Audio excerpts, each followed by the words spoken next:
Shalom semua. Ada semangat ya di hari yang baru yang Tuhan berikan buat kita. Sekarang saya mau sharing dari Mazmur 62 ayat 2. Hanya dekat Allah saja aku tenang, daripadanya lah keselamatanku.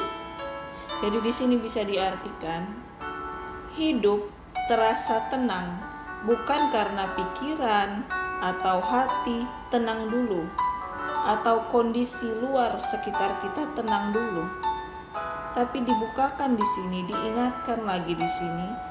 Ternyata saat dekat dengan Tuhan, baru kita bisa rasakan ketenangan yang sesungguhnya, yang tidak bisa kita beli dengan apapun dan gak bisa digantikan oleh siapapun atau apapun itu.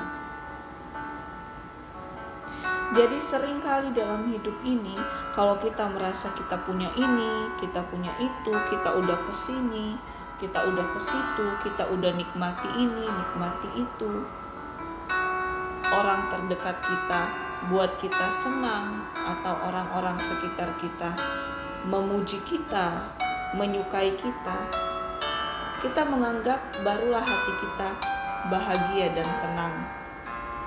Tidak seperti itu ternyata, karena faktor luar gak bisa kita kendalikan. Ada kalanya naik turun, tapi yang bisa kita kendalikan adalah sikap hati kita yang terus mendekat sama Tuhan. Mendekatnya bagaimana? Bukan hanya melalui ucapan. Kita mulai hari kita dengan datang, berdoa, memuji, bersandar sama Tuhan dalam segala pergumulan pengharapan kita. Saat seolah jalan buntu, kita gak perlu merasa uring-uringan atau was-was berlebihan, karena ada Tuhan di hidup kita. Itu artinya kita mendekat sama Tuhan. Dan Tuhan sumber segala sumber, Dialah yang memberikan kita ketenangan. Jadi yang penting adalah bagaimana dalamnya kita.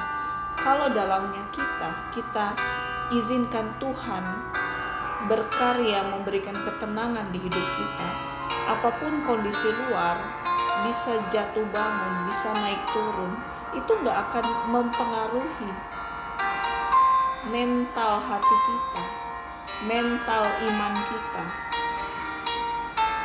mental pengharapan kita di dalam Tuhan. Bahkan tidak akan mengubah masa depan kita ke depannya. Tapi seringkali orang ketika sangat tertekan, ketika tidak merasa tenang hati dan pikiran, sering sekali mengucapkan kutuk atas dirinya sendiri dengan berkata, udah gak bisa lagi menjadi baik, udah gak ada harapan lagi untuk menjadi pribadi yang berhasil.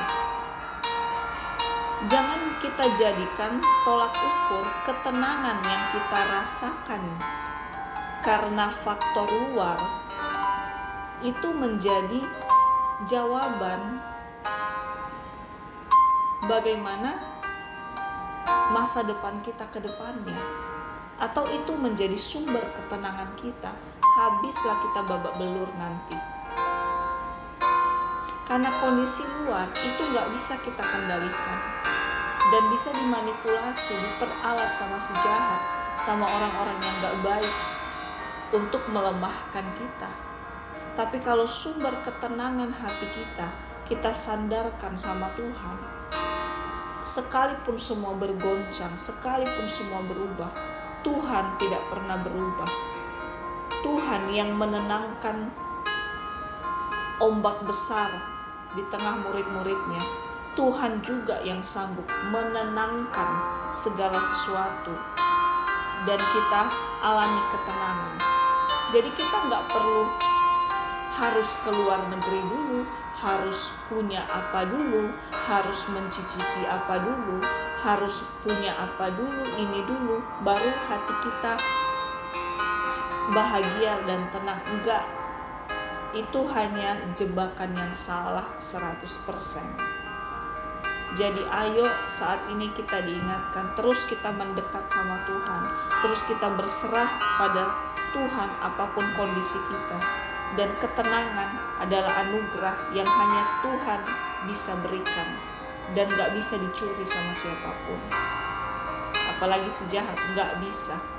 Apa yang dari Tuhan untuk kita itu gak bisa dicuri, asal kita menerimanya dengan iman dan ucapan syukur.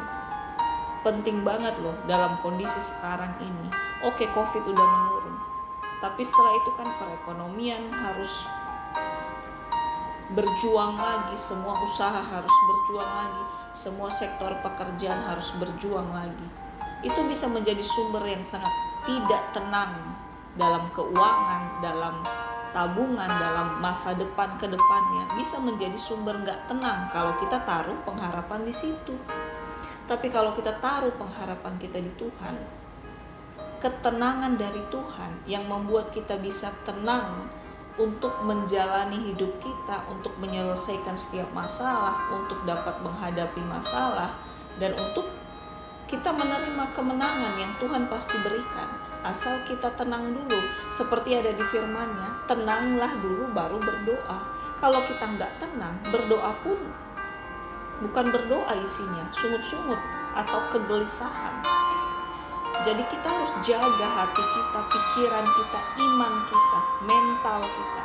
Jangan izinkan apapun kondisinya membuat kita tidak tenang, membuat kita ketakutan atau gerasa gerusu atau was-was berlebihan. Ayo, setidak tenang pun segala sesuatu. Leburkan hidup kita di dalam Tuhan, maka ketenangan dari Tuhan itu sudah jadi bagian kita. Dan cepat atau cepat jawaban mujizat kehendaknya sudah ada di hidup kita, di depan mata kita. Amin. Lanjut ya, ayat 6. Hanya pada Allah saja kiranya aku tenang, sebab daripadanya lah harapanku. Jadi dilanjutkan lagi, diartikan di sini, berharap pada Tuhan pasti mengalami ketenangan. Tetapi berharap pada hal di luar Tuhan, sekalipun tampak baik, akan tetapi selalu bisa diliputi rasa was-was, apakah bisa terjadi atau tidak, dan tidak ada kepastian, apalagi ketenangan. Amin. Itu sambungan dari yang saya uraikan tadi. Ayat 7. Hanya dialah gunung batuku dan keselamatanku, kota bentengku, aku tidak akan goyah. Jadi di sini diartikan lagi, hanya di dalam Tuhan kita tetap teguh, kuat, dan selamat dari segala sesuatu. Tidak akan mudah terombang-ambing, karena Tuhan yang kuat di dalam kita. Tidak bisa diombang-ambingkan oleh apapun, siapapun, dan bagaimanapun. Amin. Jadi tetap Bapa kita sumber segala sumber. Jangan kita cari sumber yang lain, termasuk dari kekuatan kita sendiri, dari pengetahuan kita sendiri, dari keahlian kita sendiri, apalagi dari pekerjaan kita, dari jabatan, koneksi, keuangan kita. Nggak bisa. Itu nggak bisa jadi gunung batu kita, itu nggak bisa jadi sandaran kita. Semua itu bisa hilang seketika, bisa datang dan pergi seketika, tetapi pundak Tuhan tidak tersedia untuk kita ketika kita ingin bersandar. Dan Tuhan akan selalu menyelamatkan kita setiap saat dalam segala tantangan apapun, asal kita mau terus bersandar di pundaknya Tuhan, Bapa perlindungan kita. Jadi gak ada alasan sekali lagi kita ketakutan berlebih, kita was-was berlebih, kita cemas berlebih, dan segalanya. Ada Tuhan terlebih dari segalanya. Peluk Tuhan, maka segala yang terbaik itu otomatis ada mengelilingi hidup kita. Tapi bukan kita peluk Tuhan supaya dapat berkat, no. Tapi lebih dari itu, karena itulah kerinduan Tuhan, kita selalu hidup di dalam Dia. Semua adalah bonus. Itu keselamatan, itu bonus dari Tuhan. Perlindungan itu bonus dari Tuhan. Penyertaan itu bonus dari Tuhan. Tidak terlalu susah buat Tuhan memberikan segala sesuatu yang lebih daripada apa yang kita harapkan malah. Tapi yang tidak mudah adalah kita terus bersandar di dalam Tuhan. Kalau Tuhan jawab doa, gampang mengucap syukur. Orang yang gak kenal Tuhan pun dia akan mengucap syukur sama Tuhannya. Tapi ketika kondisi gak enak, ketika kondisi tidak sesuai dengan yang dibayangkan, tetapkah kita terus bersandar di dalam Tuhan? Itu adalah janji yang harus tetap kita pegang, prinsip yang harus tetap kita pegang.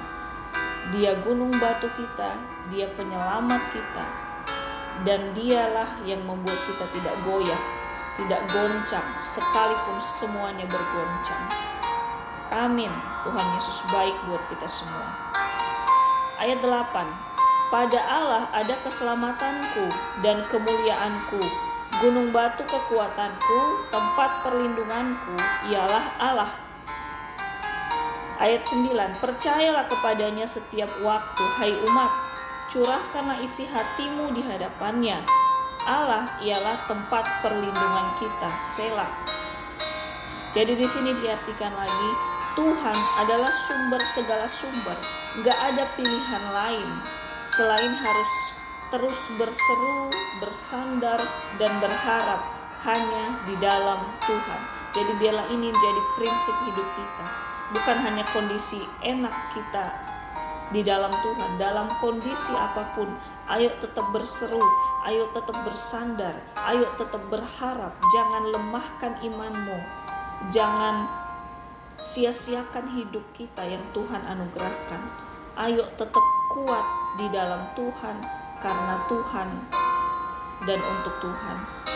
Tuhan udah kuat mati-matian berkorban untuk kita. Pengorbanan apapun yang kita berikan tidak seperti pengorbanan Tuhan. Tapi kita juga harus tetap berkorban, harus tetap melangkah.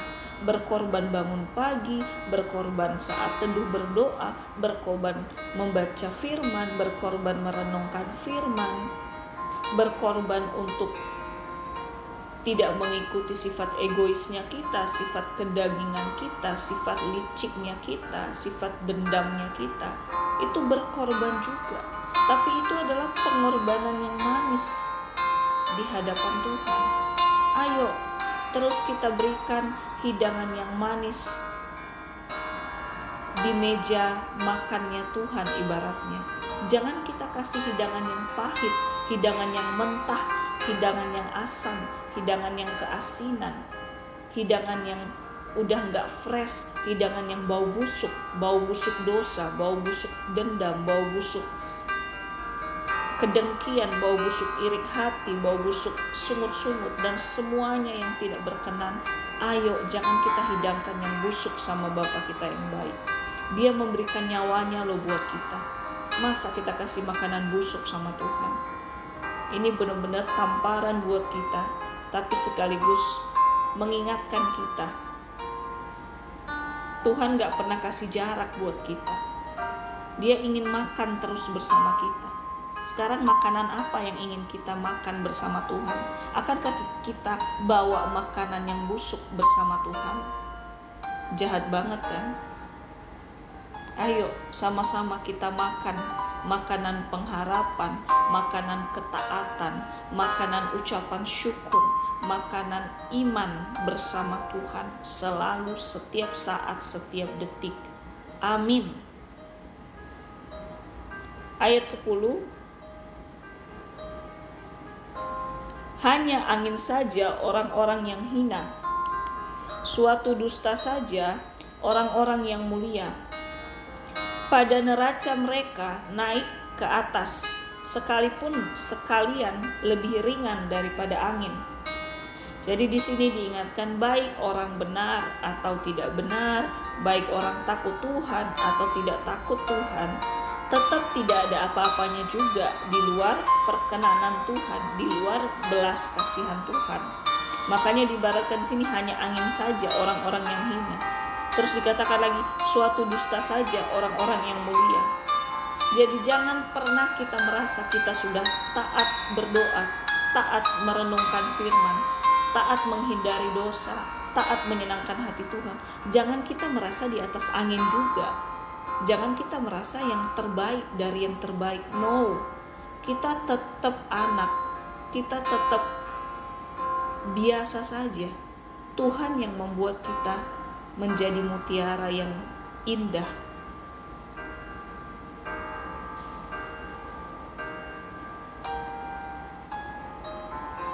Bukan suatu kebanggaan kalau kita hidup benar mengikut Tuhan, tetapi itu suatu kesempatan untuk terus kita menyenangkan hati Tuhan. Jadi kita juga jangan sombong akan apa yang sudah kita bangun.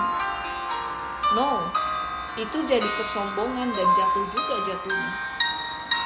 Tuhan yang menilai bagaimana sifat kita, bagaimana iman kita, bagaimana perbuatan kita, bagaimana isi pikiran kita, perkataan kita, tindakan kita. Tuhan yang menilai itu benar atau tidak, itu kudus atau tidak. Bukan kita yang menilai. Kita harus hati-hati di situ. Bukan berarti kita terus melekat sama Tuhan, terus kita nilai diri kita itu di atas rata-rata dan paling cepat masuk surga dan lain-lain yang terbaik Tuhan berikan. No, itu semua dalam kehendak Tuhan. Dan kita gak usah menilai diri kita baik, diri kita kudus. Apalagi kita tidak pernah kudus, Tuhan yang menguduskan kita. Kita tidak pernah benar, Tuhan yang membenarkan kita. Karena daging tidak bisa membenarkan dirinya, apalagi menguduskan dirinya. Ingat, kita dari debu tanah. Jadi gak usah kita menilai diri kita, membandingkan diri kita dengan orang lain. Apalagi kita membandingkan, wah saya baca firman 10 pasal tiap hari, yang sana 1 ayat tiap hari. Jangan pernah membandingkan, karena Tuhan yang tahu kedalaman hati. Dan sekali lagi, itu bukan alasan untuk kita membanggakan diri kita, tapi justru itu adalah kesempatan untuk kita terus menyenangkan hati Tuhan. Kita adalah hamba, kita adalah anak. Ayo terus kita bawa yang terbaik, sekalipun bukan terbaik menurut Tuhan, menurut standar kekudusan, tapi yang terbaik yang terus kita berikan untuk Bapa kita yang terbaik. Jadi stop saling menilai. Amin. Ayat 11. Janganlah percaya kepada pemerasan, janganlah menaruh harap yang sia-sia pada perampasan. Apabila harta makin bertambah, janganlah hatimu melekat padanya. Jadi di sini dibukakan, mari terus kita jaga hati, jangan bersandar pada harta, pada uang, pada kemewahan.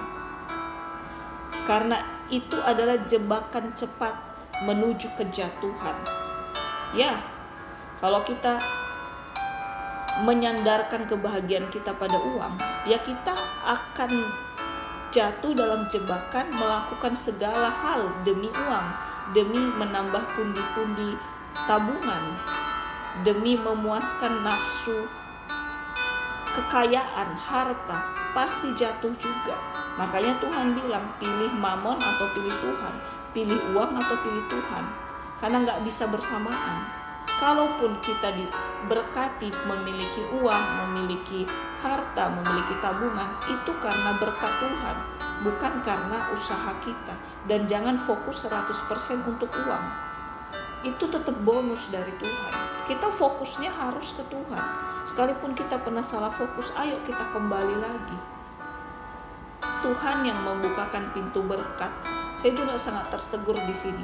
Saya merasa dulu yang penting kita kerja keras, yang penting kita nggak kenal lelah, pasti berkat itu mengalir, pasti ada terus mengalir. No, kerja keras pun, banting tulang pun, pagi ketemu pagi pun, kalau Tuhan memang belum membuka pintu berkat, ya nggak juga, nggak bisa. Jadi jangan kita sandarkan karena kekuatan kita bisa memiliki segala sesuatu. Kita anggap Tuhan memberkati, kita anggap Tuhan itu mesin untuk mengeluarkan berkat terus sama kita. No, Tuhan itu bukan mesin, Tuhan itu pribadi, punya hati, punya perasaan. Untuk kita perlakukan Dia seperti kita ingin diperlakukan. Tuhan itu bukan mesin ATM, kembali lagi yang ngeluarin terus apa yang kita mau. Jadi ayo kembali lagi kita perbaharui, di manakah saat ini hati kita bersandar. Tidak salah kita pingin punya penghasilan, kita semakin meningkat dalam penghasilan, kita memiliki tabungan, gak salah. Itu juga baik punya penghasilan, punya tabungan. Tapi jangan kita sandarkan hati, pikiran, apalagi gairah kita pada harta, kekayaan, atau uang. Karena itu tidak kekal, bisa hilang seketika dan gak kita bawa juga ketika dipanggil Tuhan. Jangan kita mau terjebak berkali-kali. Mungkin kita semua pernah terjebak, tapi ini benar-benar tamparan, teguran, dan berkat yang mengingatkan kita. Jangan terjebak bahagia karena uang. Jangan terjebak bahagia karena kemewahan.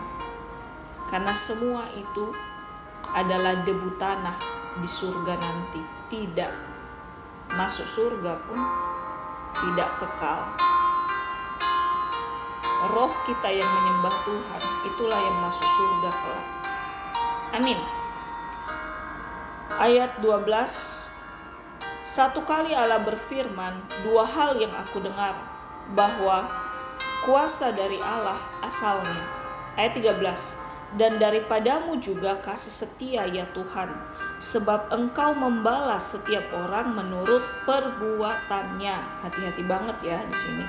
Jadi di sini diingatkan lagi, mari kita terus rindu mendengar kebenaran, kehendaknya, karena segala yang terbaik Tuhan balaskan kepada orang yang terus mau di dalam Tuhan. Tapi yang tidak mau di dalam Tuhan, ya ada konsekuensi juga. Tapi bukan untuk menghancurkan ketika pun Tuhan membalas, untuk menyadarkan, untuk memperbaiki kesalahan. Itu kan fungsinya firman Tuhan kan, bukan mengintimidasi atau menyalahkan, untuk menyadarkan. Amin. Jadi dikatakan di sini, satu kali Allah berfirman, dua hal yang aku dengar, bahwa kuasa dari Allah asalnya. Jadi ketika kita membaca firman, mendengar firman, jangan hanya asal lewat. Makanya dikatakan sini dua hal yang aku dengarkan. Jadi kita dengar firman, dan kita harus dengar juga apa yang Tuhan mau melalui firman itu. Karena di balik itu, disitulah ada kuasanya. Makanya dikatakan ayo merenungkan firman. Ayo ingat terus apa yang Tuhan mau. Ayo ingat terus apa yang Tuhan perintahkan untuk hidup kita. Sekali lagi gak bisa dengan kekuatan sendiri, tapi di dalam mengandalkan Tuhan kita pasti bisa. Kita pasti rindu melakukan apa yang menyenangkan hati Tuhan. Tuhan Yesus memberkati kita semua. Ayo terus semangat di dalam Tuhan. Tuhan terlalu semangat di dalam kita. Haleluya. Amin.